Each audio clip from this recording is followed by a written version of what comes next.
नमस्कार दोस्तों, चैनल में आपका बहुत बहुत स्वागत है। इस चैनल में हम आपको मिलवाएंगे शहर के बहुत ही प्रतिष्ठित और विख्यात होम्योपैथिक चिकित्सक से। दोस्तों नमस्कार, मेरे YouTube चैनल पे आपका बहुत बहुत स्वागत है। दोस्तों हमने आज शुरू किया है एक नया चैनल और इस पे हम प्रतिष्ठित डॉक्टरों से बात करेंगे, होम्योपैथी विषय पे बात करेंगे। होम्योपैथी के जो विख्यात डॉक्टर हैं पूरे भारत में जहाँ रहते हैं उनसे हम बात करेंगे। इसी कड़ी में आज हमारे साथ हैं मध्य प्रदेश के इंदौर शहर से प्रतिष्ठित डॉक्टर जो काफ़ी अनुभवी हैं, डॉक्टर जय कुकरेजा जी। डॉक्टर साहब नमस्कार। नमस्कार प्रेम भाई, नमस्कार। बताइए डॉक्टर साहब, आज आप जो अनुभव लेके बैठे हैं, होम्योपैथी इतने सालों से आप प्रैक्टिस कर रहे हैं, इसके बारे में हम आज बात करेंगे। और आज किस विषय पे आप चाहते हैं कि हम बात करें आपसे? देखो, मुझे लगता है कि विंटर का टाइम है और मैक्सिमम लोग सर्दी खांसी से बहुत परेशान रहते हैं। तो आप चाहें तो कॉमन कोल्ड, एलर्जिक राइनाइटिस जो हम अपने मेडिकल में बात करते हैं, आप वहाँ से स्टार्ट कर सकते हैं। तो डॉक्टर साहब, चूँकि ये मौसम अभी सर्दी खांसी का है और हर घर में लगभग इस समय परेशान है मरीज और काफ़ी सारी पैथियों में इलाज करके परेशान हो जाते हैं, तो आप इसके बारे में क्या बताना चाहेंगे? होम्योपैथी पे किस तरीके से मरीज ठीक हो सकते हैं?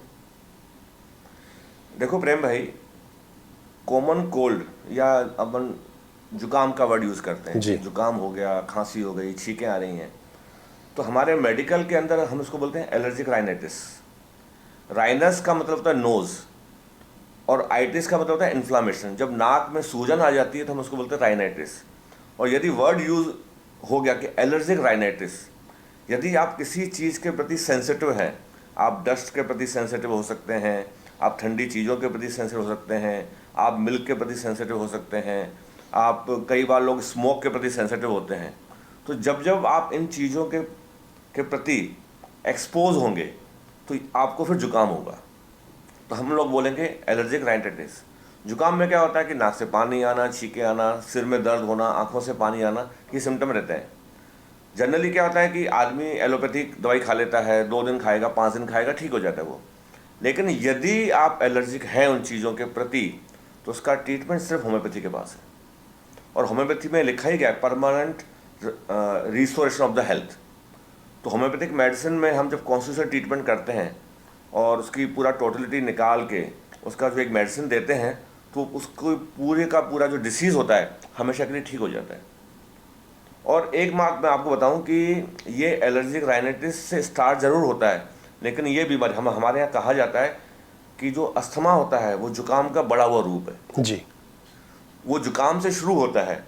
यदि आपका जुकाम सप्रेस होता रहा, आप एलोपैथिक दवाइयों से उसे पैलिएट या सप्रेस करते रहे, तो ये जुकाम आगे जाके डीएनएस में कन्वर्ट हो सकता है। आपकी नाक की हड्डी बढ़ सकती है, आपको नेजल पॉलिप हो सकता है, आपको साइनोसाइटिस हो सकता है, आपको आगे जाके ब्रोंकाइटिस और अस्थमा हो सकता है। जी। यदि समय पे एलर्जिक राइनाइटिस का या आपकी भाषा में कहें कॉमन कोल्ड का इलाज नहीं हुआ तो यह बीमारी, एक छोटी सी बीमारी, अन्य रूपों में, अन्य डिसीज रूप में आ सकती है।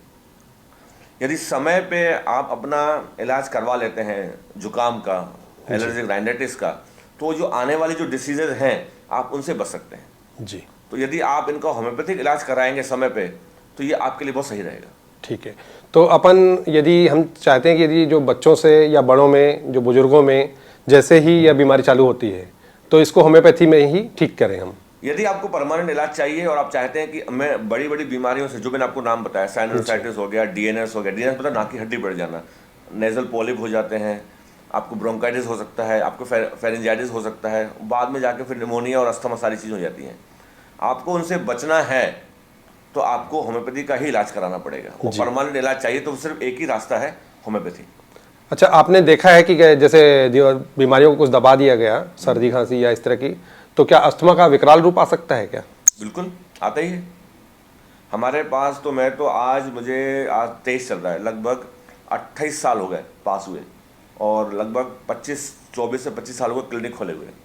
हमने कितने पेशेंट देखे हैं कि इवन स्किन सप्रेशन, एक्जिमा हो गया या कोई फंगल इन्फेक्शन है, जब उस बीमारी को दबा दिया जाता है तो कई लोग अस्थमा में कन्वर्ट हो जाते हैं। हमारे पास तो पूरा हिस्ट्री है। डॉक्टर हैनीमैन का आप स्किन का वो पढ़ोगे तो कम से कम 100 पेज उन्होंने इस पर लिखे हुए हैं। अच्छा। तो कोई भी डिसीज़, यदि आप कॉमन कोल्ड को सप्रेस करोगे तो आप डीएनएस और उस पर ब्रोंकाइटिस अस्थमा पे जाओगे।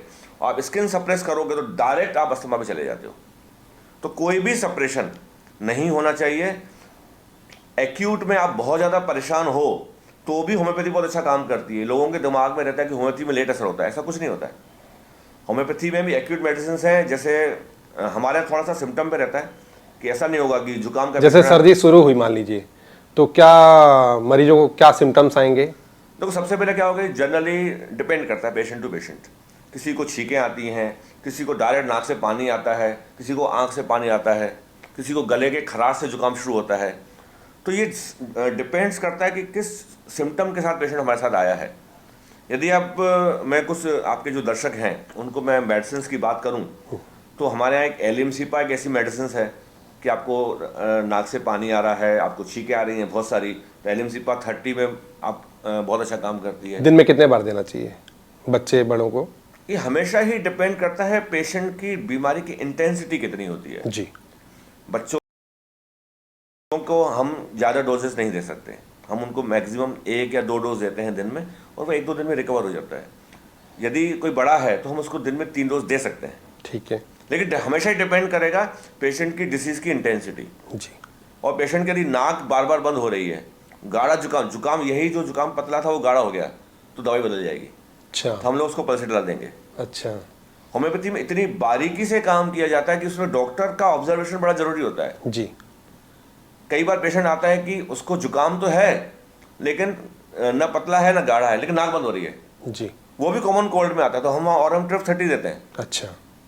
यदि गले में खराश है साथ में तो हम हिप्रासफ देते हैं। जी। और यदि खांसी शुरू हो गई है समझो तो हम फ्राप्रायनिया देते हैं। जी। तो बहुत सारी मेडिसिन हैं और जो इमीडिएट रिजल्ट दिखाती हैं।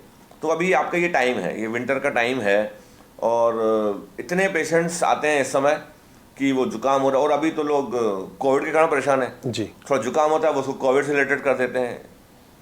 तो यदि कॉमन मेडिसिन की हम बात करें, यदि हम एलर्जिक राइनाइटिस की, तो आपका एलएमसी पर मैंने बात किया, सेबाडेला पे बात की, ऑरम ट्रिप पे बात की, पल्सेटेला पे बात की, हिप्पा बात की, इवन नक्स वोमिका बहुत अच्छा काम करती है। अच्छा। ये 5-6 ऐसी ड्रग हैं। जेल्सिमियम बहुत ज़्यादा आपका नाक से पानी आ रहा है, आपको ड्राउजी फील हो रहा है, आपको फीवरेट जैसा लगता है जो कभी कभी कॉमन कोल्ड में लगता है, तो वहाँ जेल्सियम बहुत अच्छा काम करती है। जी। लेकिन फिर भी मैं ये कहना चाहूँगा कि ये मेडिसिन बहुत अच्छा काम करती हैं। जी। लेकिन आपके आसपास जो कोई होम्योपैथिक डॉक्टर है उससे कंसल्ट ज़रूर करें। खुद जब सेल्फ मेडिकेशन होता है जी। वो कई बार आपको फ़ायदा तो पहुंचा देता है और जब आपको फ़ायदा नहीं मिलता है तो आप होम्योपैथी को ब्लेम करते हो। जी। तो डॉक्टर की सलाह से ही दवाइयाँ लें। मैं तो आपको ये बताऊं कि ये दवाइयाँ हैं जो इमीडिएट रिजल्ट करती हैं और आप 1 से 2 दिन में पूरा ठीक हो सकते हो। डॉक्टर साहब, चूँकि इस YouTube के माध्यम से जो हमारे YouTube के जो दर्शक होंगे, हाँ। वो क्या आपसे कंसल्टेंसी चाहते हैं जैसे, तो क्या वो आपके किसी नंबर पे कांटेक्ट कर सकते हैं, बात कर सकते हैं, या कैसे सलाह मशवरा किया जा सकता है आपसे? कर सकते हैं। देखो ये टाइम तो डिजिटल वर्ल्ड है तो जी। आज हमारे पास इंडोनेशिया से भी पेशेंट्स हमको कॉल करते हैं। जी। आज हमारे पास मुंबई से, दिल्ली से, आपके रायपुर से तो नहीं कहूँगा लेकिन नागपुर से, भोपाल से जी। कई पेशेंट के कॉल्स आते हैं, हम उनसे बात करते हैं। लेकिन सबका कॉल उठाना पॉसिबल नहीं हम लोगों के लिए। जी। मैं आपको अपना नंबर बता देता हूँ, आप व्हाट्सएप मैसेज करें, टाइम सेट करें, then I can suggest the medicine. तो हमारे दर्शकों को एक बार आप नंबर बता दीजिए आप अपना, जिस पे व्हाट्सएप करके और हाँ, व्हाट्सएप करके आप अपॉइंटमेंट ले लें 9340970637। जी। तो डॉक्टर साहब, आप ये बताइए कि अब जैसे होम्योपैथी इनको लेना है, या यदि कोई खुद भी शुरू कर देता है घर पे, तो कुछ कुछ दवाइयाँ घर पे ये ली जा सकती हैं जो आपने बताया, और हाँ, इसके अलावा आपसे हमसे कंसल्ट करें, ले सकते हैं, कोई दिक्कत नहीं। जी। डॉक्टर साहब, होम्योपैथी इसमें कितनी कारगर होगी? कई बार तथ्य है कि होम्योपैथी जल्दी से काम नहीं करेगी, सर्दी खांसी है कहीं बढ़ ना जाए, तकलीफ बढ़ ना जाए, या फेब्राइल आदमी फीवर आना चालू हो जाता है, उस कंडीशन पे आपको क्या लगता है कि होम्योपैथी कारगर कितनी होगी? मैंने उसमें भी आपसे कहा कि 100% कारगर है। सिम्टम्स पे डिपेंड करता है। जी। ये मैंने 6-7 दवाइयाँ बताई, ये 6-7 दवाई नहीं, हमारे पास 50 दवाइयाँ और हैं। जी। इमीडिएटली काम करती हैं और 1 से 2 दिन में पूरे पेशेंट रिकवर हो जाते हैं। जी। मैं तीसरा दिन भी हमारे पेशेंट का नहीं लगता हमारा। जी। लेकिन सिम्टम मैच करने चाहिए। जी। आप सोचो कि हर जुकाम में एलएमसी पर काम करेगी, गलत है। हर जुकाम में सेबाडेला काम करेगी, ये गलत है। सिम्टम्स के आधार पर, वो सिम्टम्स जैसे डॉक्टर ने पूरी पढ़ाई की होती है जी। उसे पता होता है। यदि गले से जुकाम शुरू होता है, नाक से शुरू हो रहा है, किसी का सिर दर्द से शुरू होता है, जी। किसी का कान दर्द से शुरू होता है, ये पूरा डिपार्टमेंट मिला हुआ है आपको। तो सिम्टम के आधार पर आप लोग है ना, तो 1 से 2 दिन में पूरे रिकवर हो जाओगे। आपको एंटीबायोटिक खाने की कोई ज़रूरत नहीं है, और ज़्यादा एंटीबायोटिक खाने से हमारी इम्यूनिटी खराब होती है, ये सारे लोगों को पता है। जी। मेरे पास तो कितने पेरेंट्स आते हैं कि भैया कुछ भी हो जाए, हमें अपने बच्चों को एंटीबायोटिक नहीं खिलानी है। जी। क्योंकि एंटीबायोटिक खाएंगे, इम्यूनिटी खराब होगी, और आगे जाके जो डिसीज के जो आगे जो उसके वो हैं, दुष्प्रभाव नाक जो की है। हड्डी बढ़ना, नेजल पोलिप होना, टॉन्सिलाइटिस होना, ब्रोंकाइटिस होना, अस्थमा हो जाना, निमोनिया हो जाना, उन बीमारियों से भी आपको बचना है तो होम्योपैथी ही एक सही प्लेटफॉर्म है जहां आपको इलाज कराना चाहिए। अच्छा डॉक्टर साहब, दूसरा मैं ये पूछना चाहता था आपसे कि होम्योपैथी में जो 30, 200, 1 की जो पोटेंसी दी जाती है, तो क्या मरीज स्वयं डिसाइड कर सकता है कि नो, कभी नहीं। पोटेंसी सिलेक्शन बहुत बड़ा हमारा सब्जेक्ट टॉपिक होता था कॉलेज के अंदर। जी। पेशेंट, मैंने बताया ना, आपसे बताया कि पेशेंट की इंटेंसिटी, पेशेंट का खुद का इम्यूनिटी सिस्टम देखकर हमको दवाई देनी पड़ती है। पेशेंट यदि बहुत ज़्यादा इम्यूनिटी वीक है उसकी, तो हमको 30 से शुरू करना पड़ेगा उसको। जी। पेशेंट की एज का क्राइटेरिया देखा जाता है। जी। तो पोटेंसी सिलेक्शन तो आप पेशेंट तो कर ही नहीं सकता। कई बार डॉक्टर कंफ्यूज हो जाते हैं, जी। कई बार सही मेडिसिन भी काम नहीं करती तो पोटेंसी गलत हो तो। अच्छा। तो ये सब चीज़ें पढ़ाई के अलावा एक्सपीरियंस से आती हैं। जी। आप एक्सपीरियंस से हमको पता पड़ सके यार इसको तो हमको, कई बार हमको देखते हैं कि नक्सफोमी का 200 ने काम नहीं किया, लेकिन उसके बाद हमको लगा कि ड्रग तो सही है, काम क्यों नहीं कर रही है, हम 30 से 30 काम कर जाती है। जी। तो पोटेंसी सिलेक्शन तो पेशेंट तो कभी नहीं कर सकता। हम लोग कभी कभी धोखा खा जाते हैं उसके अंदर। जी। तो मैं तो कभी नहीं कहूँगा। हाँ, दवाइयों के नाम हैं ये, आप रख लीजिए, इमरजेंसी में आपको ज़रूरत पड़ती है, जी। आप किसी से कंसल्ट कीजिए, और आपके आसपास कोई है, यदि आपको मेरे से कंसल्ट करना है तो कंसल्ट करें, you will be all right, और विद इन 1 और 2 days you will be all right, don't worry about that. Okay.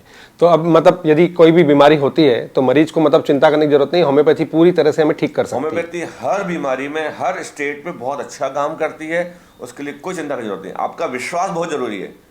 Patient का विश्वास यदि नहीं होगा तो कोई ड्रग काम नहीं करेगी, वो उस एलोपैथी भी काम नहीं करेगी फिर तो। अच्छा डॉक्टर साहब, एक सवाल ये पूछना चाहता हूँ कि कई बारी होम्योपैथी दवा हमने ली या मरीज परेशान हो जाते हैं, कभी कभी लगता है कि आराम नहीं हो रहा है, तो इसमें क्या डॉक्टर की गलती मानी जाती है या सिम्टम पेशेंट नहीं दे पाया कि ड्रग निकालने में हमें टाइम लग गया, क्या होता है? पेशेंट कभी गलत नहीं होता, ओके। क्योंकि पेशेंट तो अपनी बीमारी के लिए आया है। जी। आपने पेशेंट से कितनी बातें पूछी वो आपका काम है, पेशेंट का काम थोड़ी है। जी। हमारा काम है कि पेशेंट को तकलीफ क्यों हुई, उसने क्या खाया पिया, उसकी फैमिली हिस्ट्री क्या है, जी। उसका मेंटल स्टेट क्या चल रहा है, जी। सारी चीज़ों का आधार बना के दवाइयों का सिलेक्शन किया जाता है। जी। कभी कभी पेशेंट गलत होता है, कब? जब हमने उसको बोला कि तुम ठंडा मत खाना जुकाम के साथ में। जी। जब जुकाम हो रहा हो तो ठंडी खट्टी चीज़ों को बंद करो, ना दही खाओ, और दूध और चावल, जब आपको खांसी हो तो 2-4 दिन के लिए दूध और चावल बंद कर दो। जी। ये छोटे छोटे परहेज यदि मरीज करेगा तो दवाइयाँ बहुत अच्छा काम करती हैं। जी। आप सोचो कि मैं दवाई तो खा रहा हूँ तो मैं तो आइसक्रीम भी खाऊंगा, मैं तो संतरे का रस भी पीऊंगा, तो ठीक ही नहीं होगा, वो टाइम लेगा, फिर आगे जाके बहुत परेशान करेगा पेशेंट को वो। जी। तो परहेज के साथ दवाइयाँ, कभी भी टाइम नहीं लगेगा। हम मरीज को पहले दिन ही बता देते हैं, जुकाम के मरीज हो तो जिस जिस चीज़ से प्रॉब्लम होती है वो बंद करना पड़ेगा। जी। और बंद करने के बाद हम आपको सर्दी में आइसक्रीम खिलाएंगे और आपको कुछ नहीं हो तो वो होम्योपैथी का कमाल है। जी। ये है।